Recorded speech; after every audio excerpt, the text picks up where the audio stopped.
So hello everyone, welcome to VNS academy. तो आज हम लोग देखेंगे केवीएल और केसीएल। पिछले लेक्चर में हम लोगों ने ओम्स लॉ और सीरीज एंड पैरेलल सर्किट को प्रूव किया था और अब हम लोग केवीएल और केसीएल का देखेंगे। तो आज हम लोग पहले केसीएल को देखते हैं। तो केसीएल क्या है? केसीएल का जाता है Kirchhoff's current law. Kirchhoff's current law क्या कहता है कि अगर किसी भी नोड पर, अब यहाँ पे आप अपने फेवरेट नाम को लिख सकते हैं, जैसे मैं यहाँ पे लाइक के लिख देता हूं। तो ये कोई भी नोड हो सकता है, ये कोई नोड हो सकता है।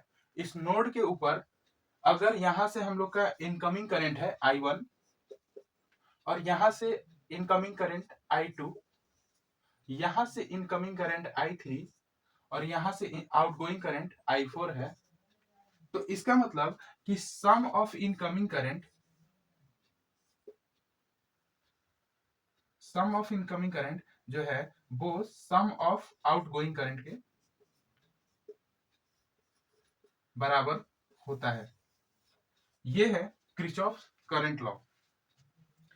यानी कि किसी भी नोड पर करंट का टोटल सम जीरो आता है। अगर आप इस आउटगोइंग को इस तरफ लेकर के आते हैं तो किसी भी नोड पर यानी नोड के पर जो करंट का सम होगा वो जीरो होगा। टोटल जो करंट का सम होगा वो जीरो होगा। अब आते हैं इस बात पे कि किरचॉफ्स करंट लॉ जो है वो किस कंजर्वेशन पर बेस्ड है। तो आप एक की पॉइंट लिखिएगा कि किरचॉफ्स करंट लॉ यानी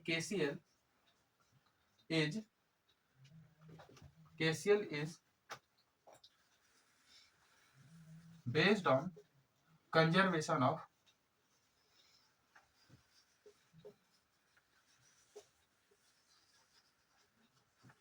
ये की पॉइंट है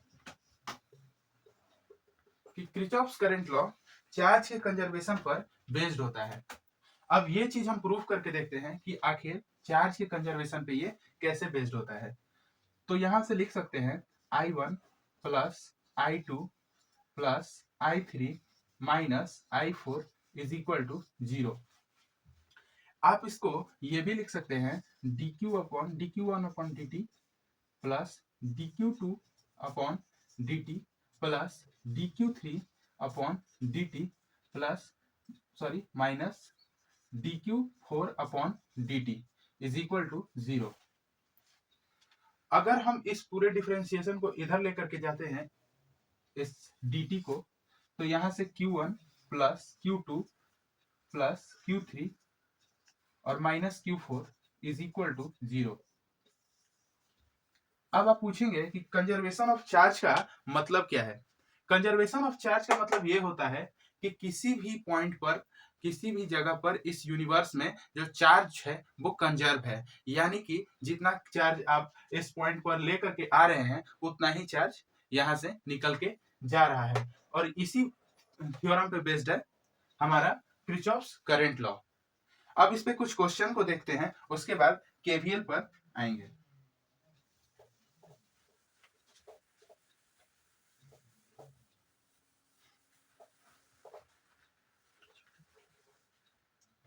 इस पर बेस्ड एक सिंपल सा क्वेश्चन लेते हैं।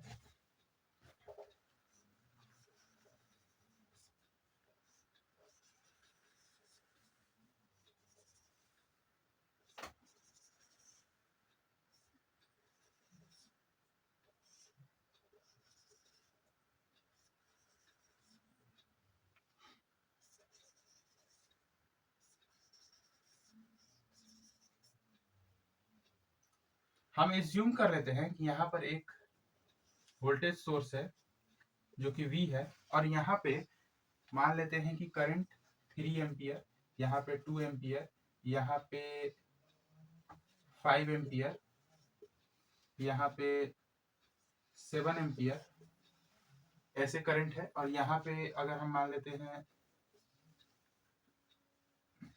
यहाँ पे नहीं, इसको छोड़ देते हैं, यहाँ पे एज्यूम कर लेते हैं 3 एम्पियर और यहाँ पर भी एज्यूम कुछ कर लेते हैं, यहाँ पर एज्यूम कर लेते हैं इस साइड 4 एम्पियर। तो अब हम पूछते हैं कि यहाँ पर इस ब्रांच में जो ये हमारा रजिस्टर R इसको ले लेते हैं, इस R ब्रांच में कितना करंट फ्लो करेगा। तो इसके लिए हम लोग क्या करेंगे, इस R ब्रांच में अगर हमको करंट पता करना है तो हम लोग इस नोड पर पकड़ेंगे, इस नोड को पकड़ेंगे। इसका नेमिंग आप कर दीजिए, मान लेते हैं इसका नाम A है। और इस नोड पर हम लोग ये देखेंगे कि करंट कितना कितना फ्लो हो रहा है। तो एज्यूम अगर यहाँ पर अगर आप देख रहे हैं तो यहाँ पे जो करंट फ्लो होगा, यहाँ से ये 3 एम्पियर इधर आ रहा है और इधर 5 एम्पियर जा रहा है। तो एज्यूम कर लेते हैं कि यहाँ से I एम्पियर करंट जो हमको निकालना है वो होगा, और यहाँ से एक अलग करंट जो कि I1 एम्पियर का है वो एज्यूम कर लेते हैं, क्योंकि इसका भी करंट हमको नहीं पता है। तो यहाँ से इनकमिंग है हमारा 3 एम्पियर और आउटगोइंग में है 5 प्लस I1 प्लस I। अब हम बात करते हैं यहाँ पे, ये देखिए यहाँ से 7 एम्पियर का करंट आ रहा है, यहाँ से 7 एम्पियर का करंट आ रहा है, यहाँ से 4 एम्पियर ऊपर की तरफ जा रहा है और यहाँ से 3 एम्पियर इसके तरफ जा रहा है। यहाँ से 3 एम्पियर अगर इधर जा रहा है और यहाँ पे अगर देखें यहाँ पे 1 एम्पियर, चूंकि यहाँ 2 एम्पियर जा रहा है तो इसके तरफ जाएगा 1 एम्पियर, इधर कितना जाएगा 1 एम्पियर उल्टा। तो I1 का वैल्यू निकल गया यहाँ पे -1 एम्पियर। और अगर I1 का वैल्यू हमारा -1 एम्पियर आया है तो हम इसमें रख देंगे। तो यहाँ से 3 एम्पियर इज इक्वल टू 5 और -1 एम्पियर और प्लस I एम्पियर। तो यहाँ पे अब हमको पता चल जाएगा कि ये जो ये घटेगा तो ये हो गया आपका 4 और ये 3 इज इक्वल प्लस I, और यहाँ से I is equal to -1 ampere आ जाएगा। ये -1 एम्पियर है, इसका मतलब ये इधर से करंट फ्लो होगा। तो -1 एम्पियर का करंट इस तरफ से फ्लो होगा और ये इस रजिस्टर से होकर के जाएगा। ठीक है, तो यहां तक हम लोग केसीएल को समझे। केसीएल के बाद जो हमारा नेक्स्ट टॉपिक होता है वो है केवीएल।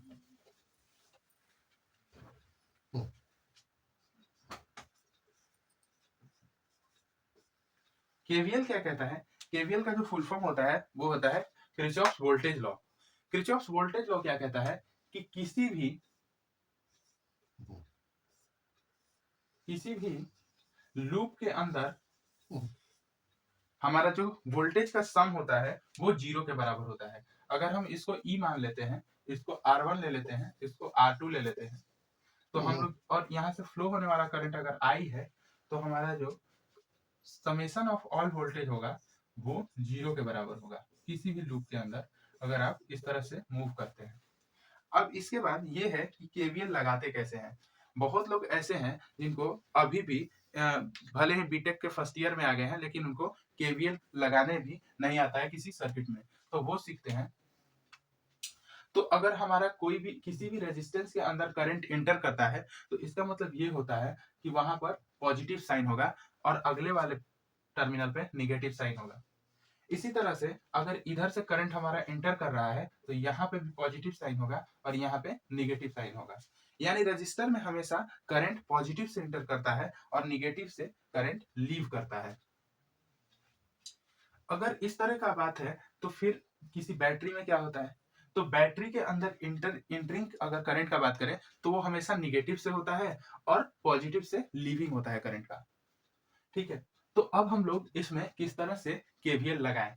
तो केवीएल लगाने के लिए आपको क्या करना है कि हर एक एलिमेंट का आपको, अगर आप फर्स्ट प्लेट पकड़े हैं तो फर्स्ट प्लेट को ही पकड़े रहें, और अगर आप सेकंड प्लेट पर हैं तो सेकंड प्लेट को पकड़े रहें। तो अगर इसमें देखें तो ये जो ई है, ई का अगर फर्स्ट प्लेट देखें तो ये निगेटिव है, तो हम लोग लिख देंगे -V या फिर -E।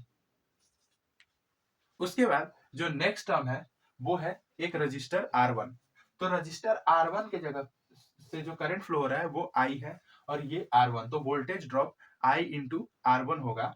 और यहाँ का फर्स्ट प्लेट का साइन पॉजिटिव है तो यहाँ पे हम लोग प्लस का साइन देंगे और उसके बाद I R1। जो नेक्स्ट है वो है हमारा प्लस, और यहाँ से R2 होने की वजह से ये I R2 और इज इक्वल टू 0, क्योंकि किसी भी सर्किट के अंदर किसी भी क्लोज सर्किट के अंदर वोल्टेज का सम 0 होता है तो ये हमारा केवीएल इक्वेशन हो जाएगा। किसी किसी को मन ये भी है कि हम फर्स्ट प्लेट को क्यों पकड़े, हम सेकंड प्लेट को पकड़ेंगे। तो सेकंड प्लेट को पकड़ो तो ये पॉजिटिव चार्ज है, तो यहां से आप लिखिए प्लस ई। उसके बाद जब इसका आपने सेकंड प्लेट पकड़ा तो इसका भी आप सेकंड पकड़िए, तो सेकंड में माइनस है तो यहां से माइनस और आई R1, फिर इसके बाद यहाँ पे आइए ये माइनस, तो यहां से minus I R2 is equal to 0। तो ये हमारा आज केवीएल है, ये हमारा केवीएल है। अब केवीएल किस कंजर्वेशन पर बेस्ड है इसको भी जानने का कोशिश करते हैं।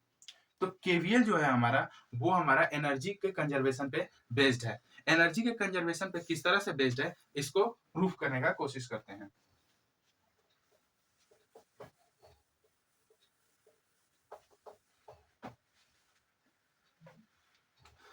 सो हम लोग को पता है कि इज इक्वल टू 0, किसी भी क्लोज सर्किट के अंदर हमारा समेशन ऑफ ई 0 के बराबर होता है।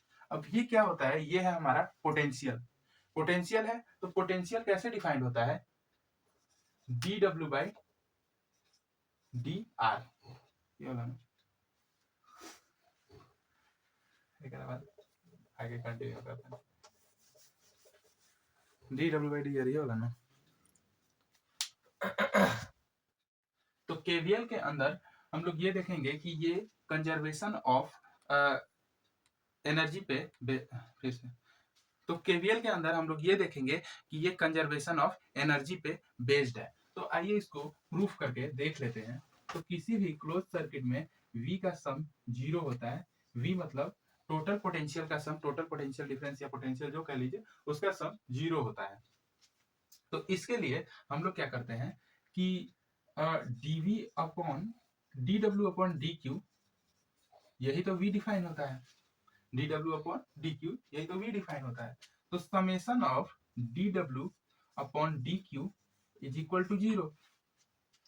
तो इसका मतलब अगर हम इसको इधर लेकर के जाएं और यहाँ पे लिख दें कि summation of W is equal to 0, यानी वर्क एनर्जी थ्योरम से ये टोटल एनर्जी कंजर्व है। यानी कि आप इसको ये भी लिख सकते हैं summation of E is equal to 0, और ये जो E है ये एनर्जी है। सो यहाँ पे एनर्जी कंजर्व है। सो फाइनली आज का ये लेक्चर यहीं समाप्त होता है। अगर आपको इसी तरह का लेक्चर देखते रहना है तो प्लीज इस चैनल को सब्सक्राइब कर लीजिएगा और आगे वीडियो को लाइक कर दीजिएगा और फिर इस वीडियो को शेयर कर दीजिएगा। Thank you so much. अब क्या है, मैं तो लीला फिर से बना पड़ेगा, ये वाला फिर क्वेश्चन बना करेला। अच्छा हां आपको क्वेश्चन फिर से क्वेश्चन, अच्छा चलो ये ऐसे का देना ठीक बात, अब कहां ठीक है। अब इसके ऊपर कुछ क्वेश्चन देख ले। अब आइए इस पर कुछ न्यूमेरिकल्स देख लेते हैं। फिर से बोला ना, बीच में बोल देने ठीक। तो आइए हम लोग इस पर कुछ न्यूमेरिकल्स देख लेते हैं।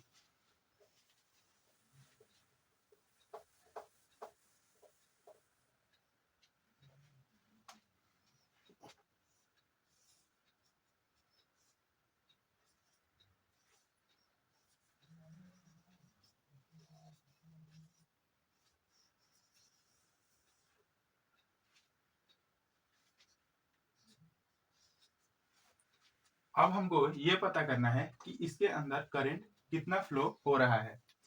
तो आप एक तो 6/3 और 1/2 डायरेक्टली आप कह सकते हैं, लेकिन अगर सर्किट बड़ा होगा तो आप नहीं बता पाएंगे, थोड़ा मुश्किल होगा।